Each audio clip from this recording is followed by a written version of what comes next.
সন্তানকে এত দরদ করতে হবে না। যেই সন্তান আখিরাতমুখী নয় সেই সন্তানের জন্য কিছু রাখা যাবে না, বরং আল্লাহর জন্য সবকিছু দিয়ে আখিরাতমুখী হয়ে যাবেন। যেই সন্তান আখিরাতমুখী আছে, সালাত পড়ে, যাকাত পড়ে, যাকাত দেয়, ঈমান রাখে, ঈমানের উপর আছে, সেই সন্তানের জন্য যদি রেখে যান আপনি সদকা জারিয়া পাবেন।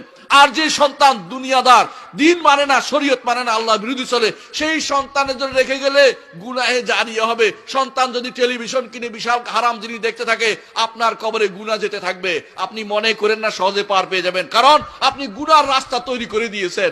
এত সম্পদ জোগাড় করে আপনি চলে যাচ্ছেন, আপনার সন্তান, আপনার সম্পদ, যেই সম্পদে যাকাত দেননি সেগুলি সাপ হয়ে কামড়াবে, আর যেগুলি হারাম থেকে নিয়ে আসছেন সেগুলি আপনার জন্য বিপদের কারণ হবে। এই বিপদ আপনি বহন করবেন, আপনার সন্তান কিন্তু ওয়ারিস হিসাবে পেয়ে যাবে, তার কিন্তু গুনাহ হচ্ছে না। বুঝতে পারছেন কথাটা? ওই বোকা, ওই ব্যক্তি বোকা যে ব্যক্তি নিজের ধ্বংস করে আরেকজনের উপকার করতেছে।